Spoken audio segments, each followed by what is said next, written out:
Good morning, everyone, and thanks for being here. I also wanted to take this chance to thank the organizers for having me here. It's a really nice conference. Really enjoyed talking to a lot of you. So today I'm going to be talking about a theory of social coupons. That's my paper. And essentially, what it is about is it's about an online marketplace which is connecting buyers and sellers. And I'm going to look at a very specific context. But if you step back, in a lot of online markets, where buyers and sellers are meeting, buyers are uncertain about the quality of sellers, right? That's a common feature of many online markets. And so think about eBay, think about Amazon, think about Groupon. All of these platforms are essentially connecting a group of buyers to a group of sellers. And in many of these cases, people have already studied it in a lot of different ways, but there's some uncertainty about the quality of seller. And one of the things that the online platform could do is allow buyers to learn from each other, or allow consumers to learn from each other. That's what I'm going to call as social learning in this talk. Okay, so and this could take various forms. It could be in terms of having online forums. It could be in terms of having reviews. It could be a sales rank that Amazon posts. It could be Facebook likes, tweets, whatever. Right? You could think of many different ways in which a platform could enable social learning. And the key question I'm interested in is when and why would it make sense for a platform to do this? Right? Is it always the case that they should make the marketplace more transparent? What is in it for them? Does it hurt them sometimes? Does it help them? And therefore, what should they be doing? And also to what extent, right? You might enable some transparency, but should you go all the way? Is it like a 0-1 thing? Or is it good to have some transparency, but not complete transparency? Or is it, and so on and so forth, right? So those are the main questions I'm going to be looking at in this paper. And the specific context I'm going to focus on is with daily deals, right? Again, at the end of the talk or later, we could talk about other online contexts. But for this particular study, I'm going to focus specifically on the daily deal market. I'm assuming that most of you know what daily deals are. Certainly, if you didn't, after Giorgio's excellent talk yesterday about Groupon, hopefully everyone knows about it. But very quickly, here's an example of a daily deal, right? So this is a business in Houston. It's a small mom-and-pop kind of operation. It's a massage place. It's called Lux Body Works.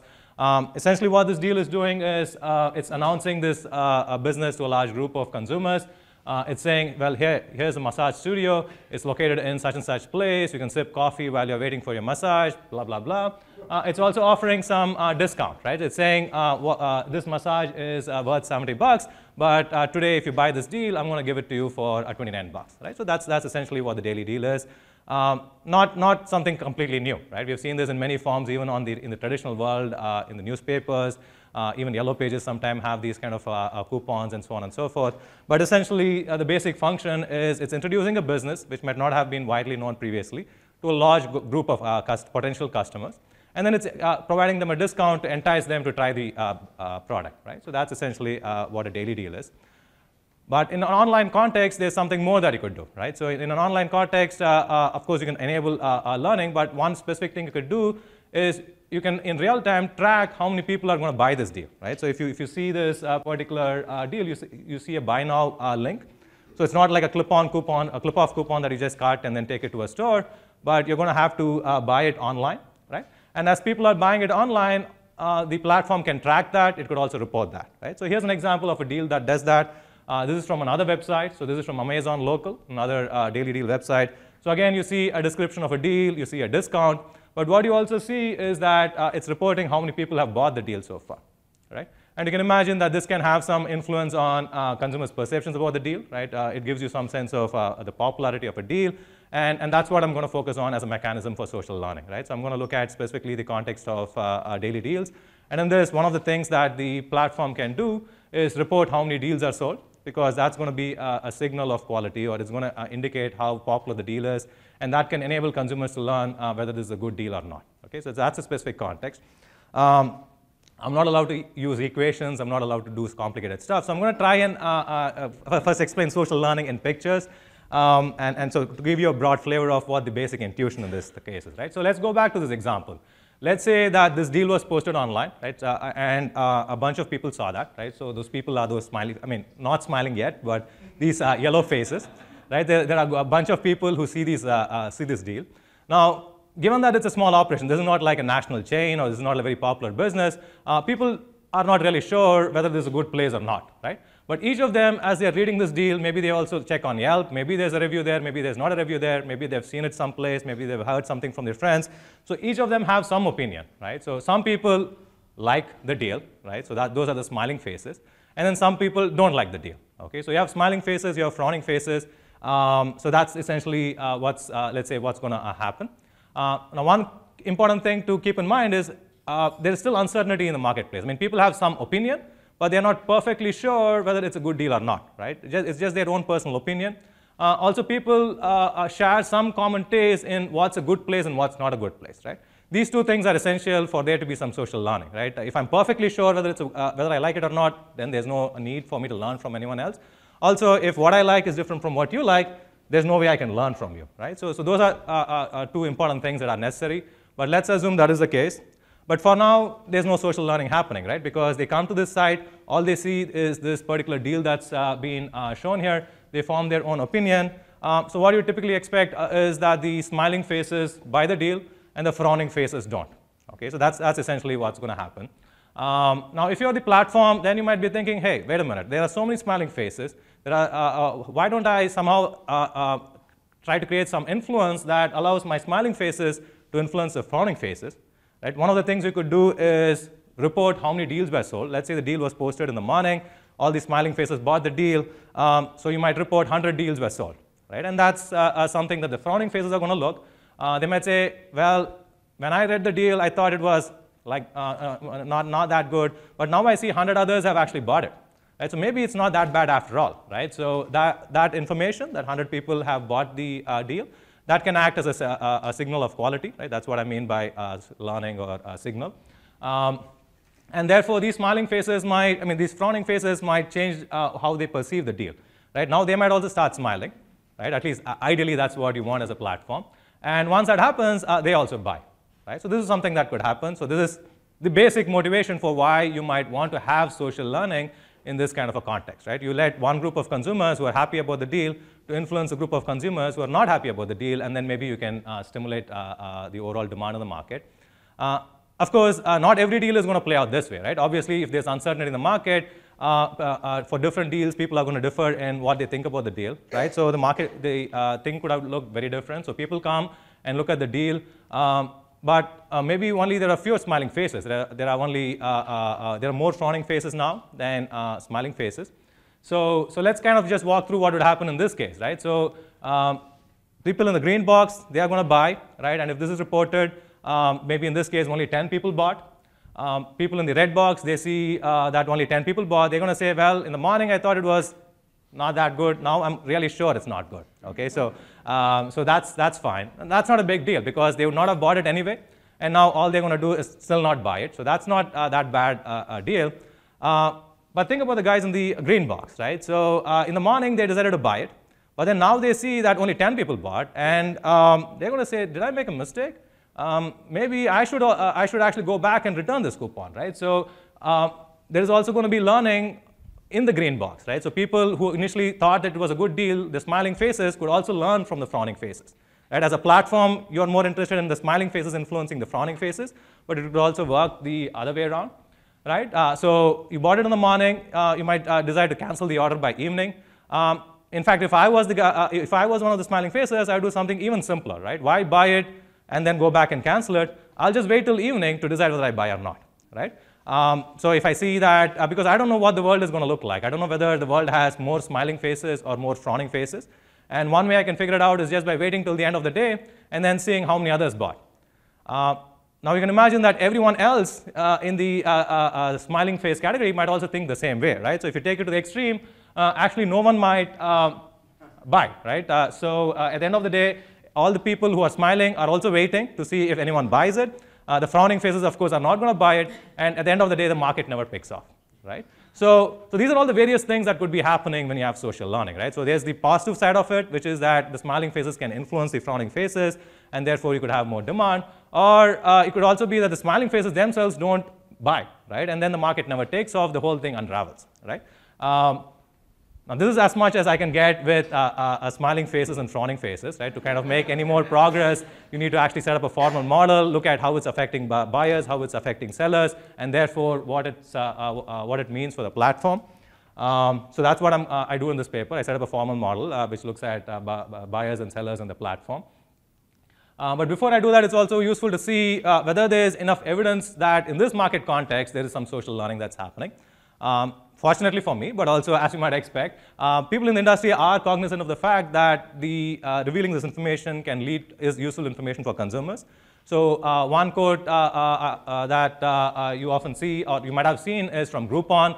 This happened 2 years ago, the time that they were in the IPO mode. They decided to actually start fudging the number of deals reported, right? And they were basically doing this cost-benefit analysis. So on the benefit side, they said people find this information useful, right? People like the fact that we report how popular the deal is. It's a useful signal of quality, and therefore we want to continue doing that. But unfortunately, analysts on the stock market, right, they are also trying to predict our performance even before we post any results, right? And they really didn't want that to affect their IPO stage. So what they started doing was fudging that number. So they could have completely done away with that number. They didn't want to do it because they still wanted to have social learning in that marketplace. But what they started doing was fudging that number so that you can't accurately predict whether how well Groupon was doing, right? But again, the main takeaway is that they face this decision. It's not just a gimmick that Groupon is putting that counter. It's an explicit decision. They do see that there is some effect of it. Another interesting thing that a study that's there in the public domain, at least, right? I'm told that a lot of these companies do a lot of company experiments that are not reported in the public domain. But a company, a much smaller company, TroopSwap, which is a daily deal company based out of DC, they focus specifically on military families. You need to be, someone in your family needs to be a member of the military for you to get on this daily deal website. But they went through the same thought process, right? They were trying to see, should we report this number or not? And they actually did a field experiment where for a 1-week period, they randomly assigned visitors to one of two conditions, right? Half the people who came to their website saw the deal counter, half the people did not. And then they compared these two conditions. Again, in their particular case, they found that having the deal counter had a significant positive effect, so they decided to retain it. But again, their basic concern there was just showing the deal counter to consumers itself might have a negative effect. And again, it goes back to some of the things that we're talking about in the model, right? It can have a positive influence, it can have a negative influence. When is it going to be useful? That's what we want to study. In the interest of time, I'm going to skip the next slide. I also collected some data, right? Very briefly. Just like Giorgio's, I also scraped Groupon's website, and then based on that, try to see if there are patterns in the data that are consistent. The short messages, there is some evidence that the pattern is consistent with social learning. Of course, it's observational data. You can't establish causality, but it gives you some confidence that things are moving in the right direction. Also did a small experimental study. The key takeaway from there is that when a deal reveals information, people are more likely to delay their buying decision, right? Again, that's something that's going to be important in the model that I set up. So again, taken together, right? So the industry codes plus the studies give you some confidence that in this context, social learning is important, it is relevant, and it is a decision that businesses are making consciously.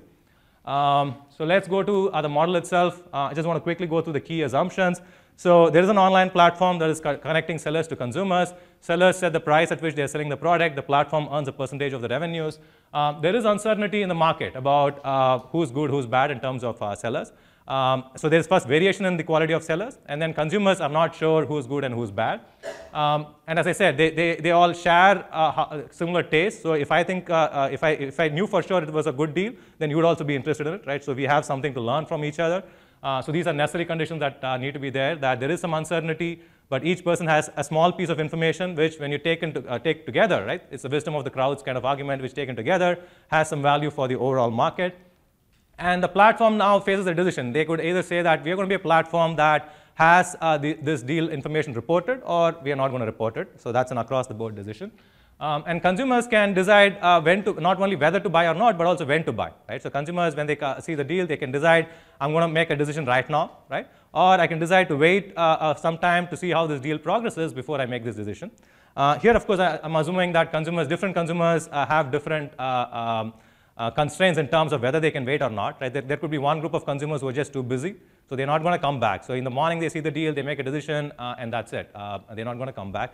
There are other consumers who have more time, who can also come back later in the day to check the deal. They still have to incur some cost to do that, okay? So that's, it could be in terms of setting aside whatever they're doing currently, or just the cognitive cost of remembering to come back, right? Whatever it is, there is some hassle involved in coming back, right? So these are all the key ingredients in the model.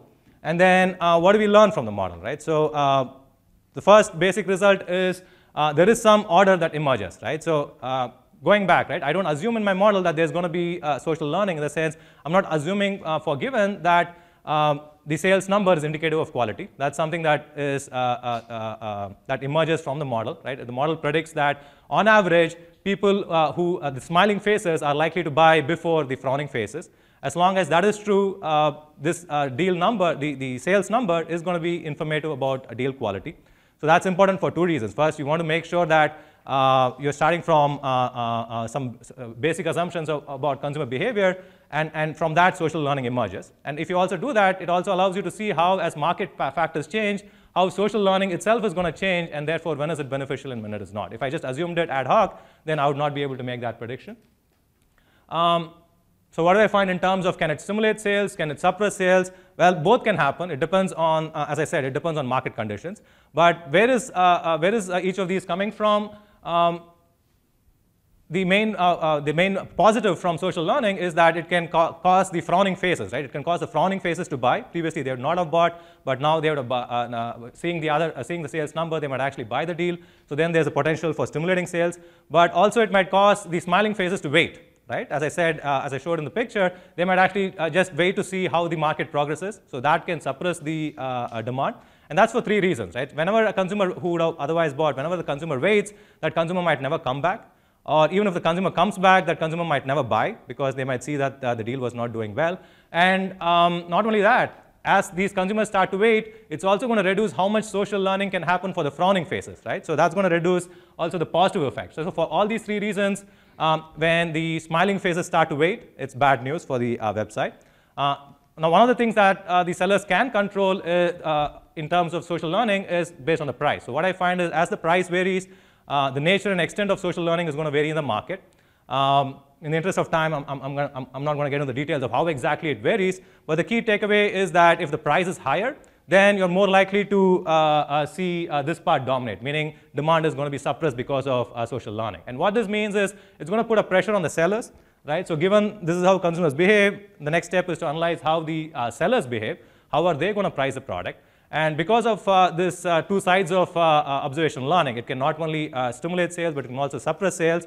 What this is going to force sellers to do is actually lower their price, because they really don't want people with a favorable opinion. They really don't want the smiling faces to wait, right? So, and the way that they can get the smiling faces to move forward and actually buy is by lowering the price. So it's going to put a downward pressure on the price. And so interestingly, what ends up happening is, even if you're a high quality seller, right? So obviously in the market, there are some low quality sellers, some high quality sellers. It's kind of reasonable to expect that with more transparency, if you're a low quality seller, you're going to suffer. So that's not surprising. But what is interesting is, even if you're a high quality seller, even you might be worse off when the market becomes more transparent. And the basic reason is because you're forced to lower your price just so that people don't delay their purchases, right? So that's essentially the driving force. So this is what's happening on the seller side. And then now you put all of these together. You take the perspective of the platform and see, when does it make sense for the platform to do this? Let me just skip to the main result. So certainly when you start revealing this number, what you see is that the traffic to the website is going to increase, because people find coming to the website more useful. So if all you were interested as a platform was just to stimulate traffic, certainly always posting this number is going to help. But that's not the business model for many platforms. A lot of platforms or a lot of marketplaces, they make a percentage of the sales that actually happens. So you need to see, when does that make sense. So one of the key conditions is that the uncertainty in the market should neither be too high nor too low. Okay, so let me just give you the intuition for one of them. In the interest of time, I'm going to skip the other one. So if you, basically again, the balance is between the plus side and the minus side, right? If you remember, the plus side was that the frowning faces might buy. The minus side is that the smiling faces might wait. So whenever the quality uncertainty is low, meaning there's not much uncertainty in the market, the plus side is not that much, right? Because you can't really influence consumers too much. But the sellers are still going to be forced to lower their price, because the smiling faces can still wait. And therefore, the negative side is kind of outweighs the positive. And therefore, you find that if there's not too much uncertainty in the market, you should not reveal. Similarly, if there's a lot of uncertainty in the market, again, the costs outweigh the benefit, meaning the effect through the negative effect on the smiling faces outweighs the positive effect on the frowning faces. And therefore, again, you should not reveal this information. Also, given that you reveal, should you always enable it to the maximum possible extent? Should you make it, for example, easier for consumers to return to the website? Like, one of the things that Groupon could do is have a reminder, right? It might just say, click on remind me if you want to come back and check this deal, right? So that's one way in which you can reduce the hassle of tracking the deal.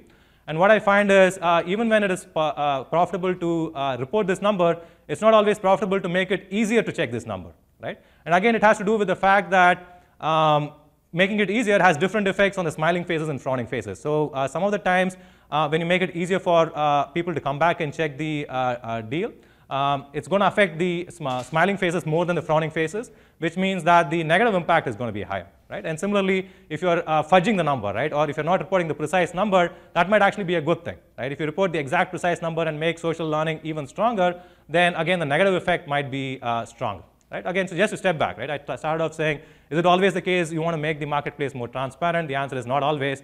Also, even when you're making it transparent, it's not a 0-1 decision, right? You might want to go for the sweet spot, which is somewhere in between. Right? And I think I'm out of time, so let me just stop here.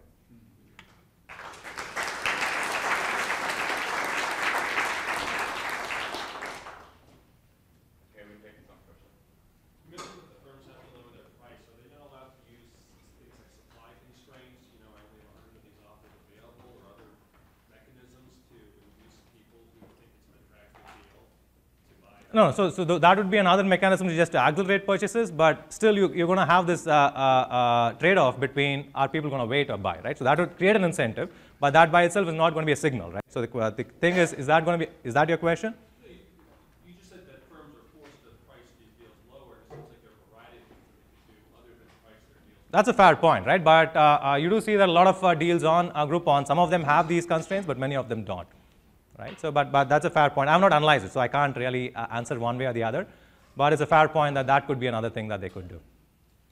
So, have you looked at the difference between scarcity versus popularity? So we know from Dr. Moss' work that the popularity thing works, right? Especially in that same uncertain area. But there's also work showing that scarcity works. Have you ever thought about comparing those two? By scarcity, you mean similar to what he is saying, right? So, which is how many are left versus how many bought? If you could somehow compare those two effects, that would become interesting because both are. Yeah. So, except that scarcity, I mean, you could. The question is whether scarcity is really signaling quality. It may not. Scarcity is a totally different thing, right? It's like buy before it's gone. If you see it's going to be gone, maybe you think it's also a steal.